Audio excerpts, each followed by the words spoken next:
Hi guys! So I wanted to do this video because I've given it a few tries and not so bad.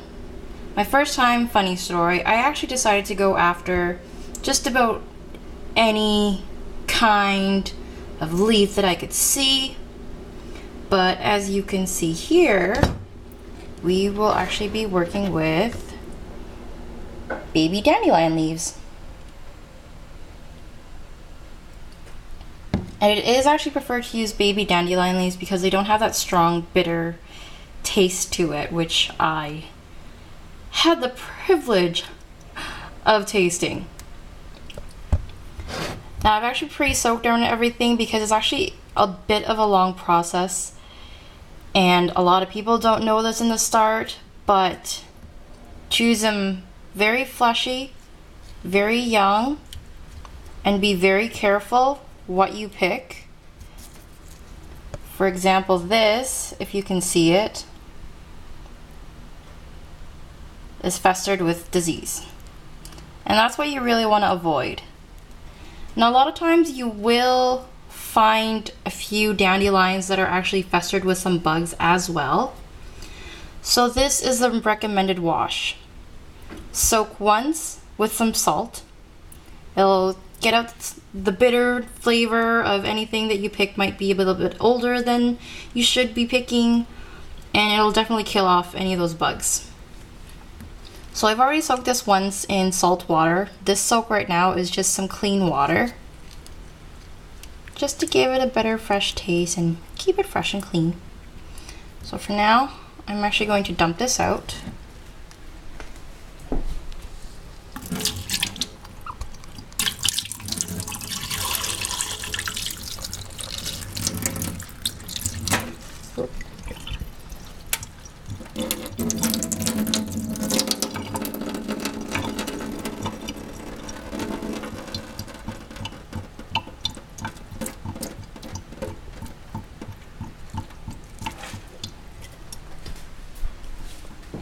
Okay, so our recipe is actually going to call for quite a few things that are very, very vegan friendly.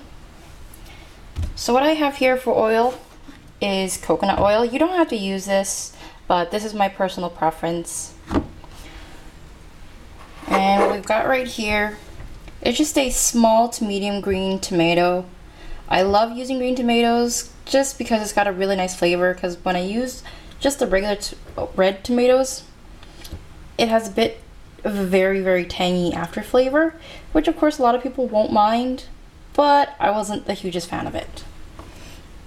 So we've got our dandelion, we got some green tomatoes, and in this bowl I have some pre-cut Swiss chard. And we've actually got quite a variety here.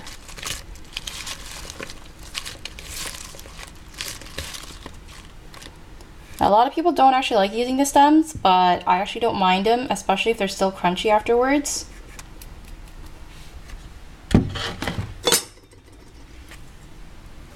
We've got about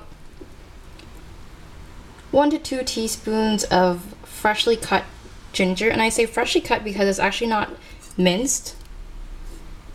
Regularly it is recommended for minced ginger, but I actually like chewing on my ginger. And here's the surprising part, the garlic. Now this is actually half a clove of garlic, but that's because I'm actually using a special kind. It's not that special, but it's actually referred to as elephant garlic. They're big, and for those of you who have sensitive palates, will notice that elephant garlic has a very strong garlic flavor compared to just the regular white clove garlic. Now my brother seems to think I'm crazy, but I'm not the only one who thinks that this flavor is very, very strong in garlic wise. And to add more color, I've thinly sliced some bell peppers, about half a bell pepper, and it won't really matter what size you get, but if you do get a small one, go ahead and use the whole thing. Now this is the bad part of my video. I've got this pretty little spice. It is actually a spice. It's got a very, very peppery flavor to it.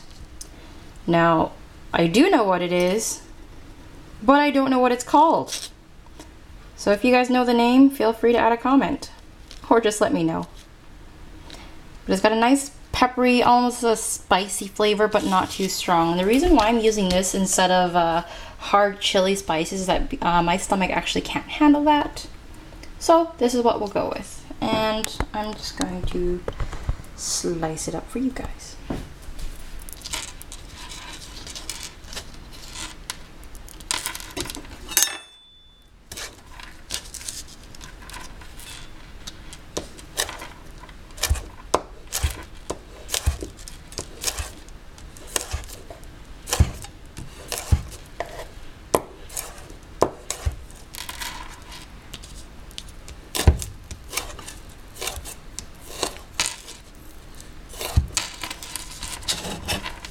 Smell it right away. It's got a weird flavor to it and a weird smell. I can't really explain it.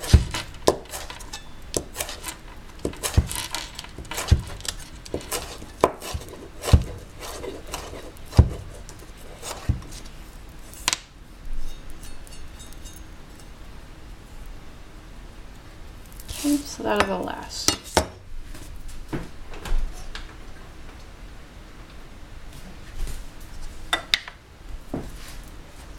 From there, I've got a few spices.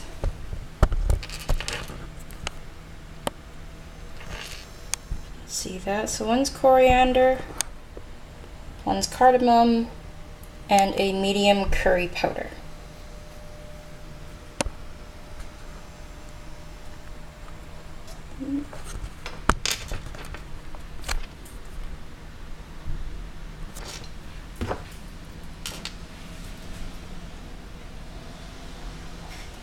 Now you only want to use about a tablespoon. That might be a little bit more. And I'm dripping everywhere. And yes, I'm using a wok.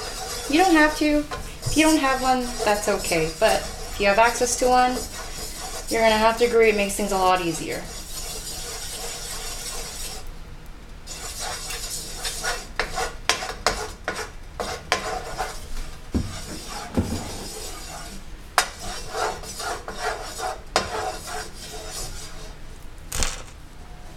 It's already melted.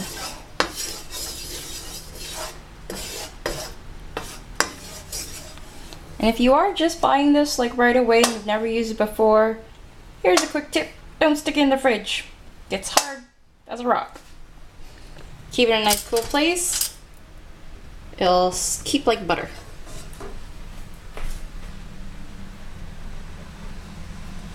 So we're going to start off with the ginger. Oh, and I forgot to tell you about the setting. Just keep it about to a medium-high temperature. That's all you really need.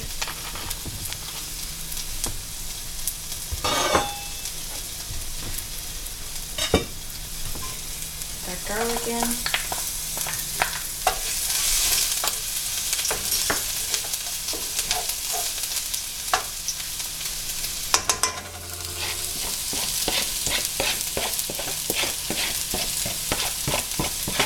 And these spice leaves that I don't know the name of.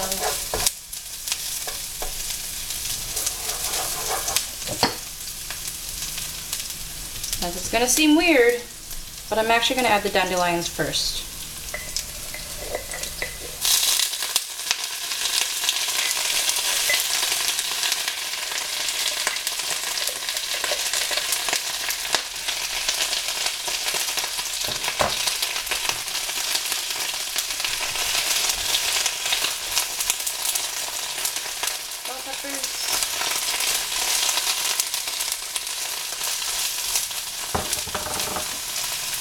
Your green tomatoes, and then your Swiss chard.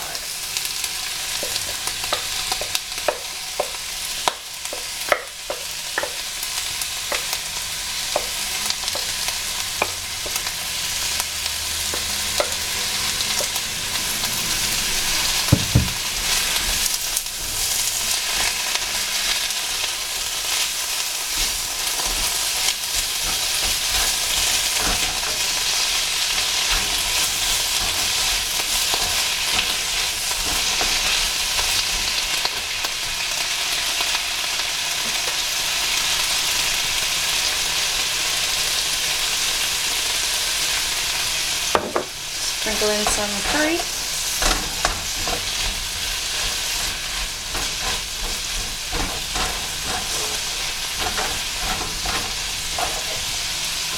Some of your cardamom.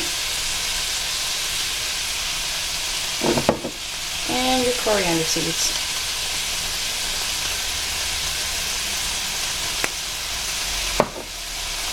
I'm actually going to sprinkle in some more curry powder, but I like to do it little bits at a time.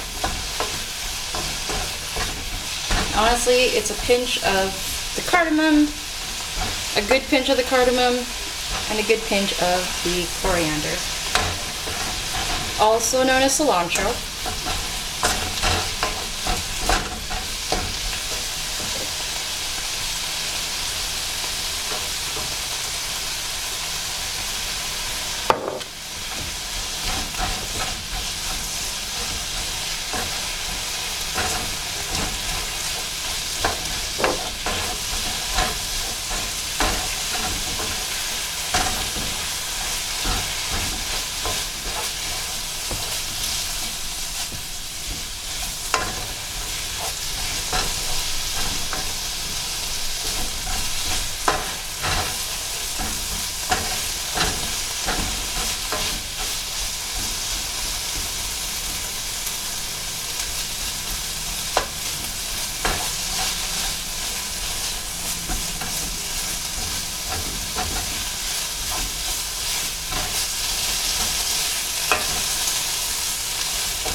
Now this recipe is really, really good for people that have,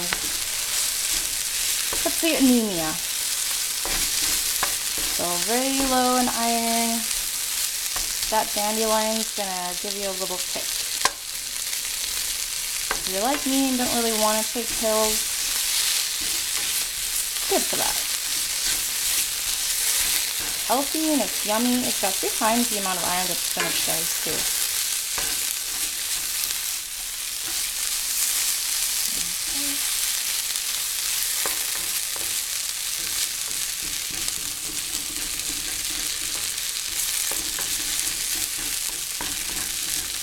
As far as cooking preference goes, this is how I like it. Thanks for watching.